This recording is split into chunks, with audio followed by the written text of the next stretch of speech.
Thanks for coming back to the Daily Bread Bible Study series. We are at day 66. Can you believe it? Focusing on Joshua chapters 8 through 10. So today we will discuss Joshua's successes and the blessings and challenges with Hebrew words. So there is the conquest of Canaan. You can look it up on a map. I would Google that conquest of Canaan. And then, acknowledge that some of these places are hard to pronounce. Now, I'm a native English speaker and a Texan at that, who minored in Greek, and now I'm trying to pronounce a Hebrew word. So, all of this leads to my mispronunciation of names in the Bible. I often recommend people to just try their best as they're pronouncing names. Because the reality is we don't use these names very often. It's less about the names being important. It's more about the connections of those names, the meanings, than about being able to get the pronunciation right. So we have a very short name. We've got two letters, A and I. The King James audio version that I listened to called it AI, but that makes me think of artificial intelligence. So I'd rather call it A, as in, the word play, even though they might pronounce it I, as in the, word tie. But we see the ayin and yod, the patak under the ayin. So I would say that it's kind of more like a ah, maybe even like the English word kind of than lava. So anyways, there's no vowels in the Hebrew language, so it's just confusing for me as this Texan English speaker. But anyways, we'll call it I or A, but this I is captured and destroyed. There in Joshua, he splits up the army of the 30,000 in order to conquer Ai. He sends 5,000 men to hide west of the city as he approaches with the rest of the east side. The king of Ai sees the main forces and takes men to fight. Thinking he is winning, he pulls every man from Ai to pursue the fleeing Israelites. Joshua then gives the planned signal, and the 5,000 hidden fighters enter and burn the city. The Israelites surround the army of Ai and slaughter everything. They leave the dead king in the mound of rocks by the ruined gate of the city. This is not pretty, but this is the book of Joshua, so they will be killing a lot of things. Joshua renews the covenant of fulfilling the instruction Moses gave in Deuteronomy 27.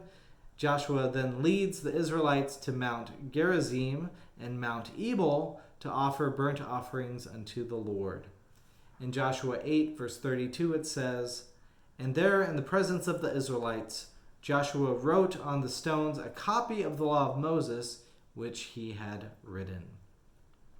In Joshua chapter 9, the success at Ai is noticed by the nations around. The soon-to-be dispossessed inhabitants come together for war against the Israelites. The Gibeonites try another path, seeking to save themselves by trickery. Now these cunning Hivites, quote, put on worn-out clothes to pretend they came from far away, and then they lied to the Israelites. In verse 6, they went to Joshua in the camp of Gilgal and said to him and to the Israelites, "We have come from a far country, so now make a treaty with us." The Israelites are uncertain, but the Israelites said to the Hivites, "Perhaps you live among us. Then how can we make a treaty with you?" They show them moldy bread and burst wineskins, and the Israelites accept their terms. In Joshua 9:14, so the leaders partook of their provisions and did not ask direction from the Lord. That should indicate the trouble coming. They make the treaty invoking the name of God without consulting God. Then 3 days later, they discover the truth. They traveled only 3 days to get there to their cities. Instead of breaking their promise to the people, they force them to serve the Israelites through cutting wood and drawing water. So the Gibeonites are in some sense spared. In Joshua 9:22, Joshua summoned them and said to them, "Why did you deceive us, saying we are very far from you, while in fact you are living among us?" The Hivites respond, they fear them and the Lord. And Joshua acts in verse 26, saying, "This is what he did for them. He saved them from the Israelites, and they did not kill them. But on that day Joshua made them hewers of wood and drawers of water for the congregation and the altar of the Lord, to continue to this day in the place he should choose." So Joshua chapter 10 moves on, and again, names cause me difficulty and not over pronunciation, but really in the Hebrew names of puns. So Adonai-Zedek, the king of Jerusalem, his name means my Lord or righteous. It's similar to the name Melchizedek, the king or king of righteous or king righteous. And both characters come from Jerusalem, the city of righteous/peace. So, what I see here is kind of the idea of self-righteous. We see Hoam, king of Hebron. His name means whom Adonai repels, and he's the one who's pushed out. Piram, king of Jarmuth. His name means like a wild ass, or we could take it as wild ass. Japhiah, king of Lachish. Lachish. His name means the shining or showing thyself. So he could be considered the showy king. And Deber, king of Eglon. Deber means word, speech. Eglon means bull-like. So speaking bull. So pulling all these phrases together about these kings in Joshua 10, you could phrase them together to say that this is a section where the Lord pushes out the self-righteous, the showy, and the wild ass who speaks bull. I don't know if that's right, but that's a lot of significance and a lot of names here all at once. The short of it is these kings don't last. The Sunday is when things stand still,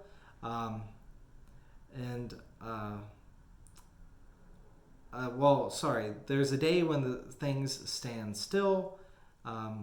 Joshua 10:11, as they fled before Israel while they were going down the slopes of Beth Horon, the Lord threw down huge stones from heaven on them as far as Azekah, and they died. And there were more who died because of the hailstones than the Israelites who killed with the sword. Another wonder is performed by God with Joshua on Joshua 10:12. On the day when the Lord gave the Amorites over to the Israelites, Joshua spoke to the Lord, and he said in the sight of Israel, "Sun, stand still at Gibeon, and moon in the valley of Aijalon." And the sun stood still, and the moon stopped, until the nation took vengeance on their enemies. So the 5 kings are defeated in Joshua 10:16. Meanwhile, these 5 kings fled and hid themselves at the cave of Makkedah. And it was told Joshua, "The 5 kings have been found, hidden in the cave at Makkedah." Joshua said, "Roll large stones against the mouth of the cave, and set men by it to guard them." These 5 men become trapped in the cave, and the Israelites chase their enemies until they return to the fortified towns. So again, these 5 kings, whose names could be self-righteous, pushed out, showy, wild ass, and speaking bull, then get brought out, and the Israelites kill them, even hanging their bodies upon a tree until sundown, and then toss them back into the cave. This is kind of a very opposite experience of Jesus' death on a tree. The Bible does not speak of Jesus having one of those characteristics. Also, Jesus' name is Joshua, And Jesus comes out of the tomb. He is empty and risen. So, I mean, there's a lot of parallels you could, as a Christian, make here with everything that's going on. The rest of the chapter is Joshua wiping out the lower portions of the promised land. And in Joshua 10, verse 40, it says, "So Joshua defeated the whole land, the hill country and the Negeb and the lower land and the slopes, and all of their kings." So next time we'll look at all the success and what that means for the people of God who have now inherited the promised land.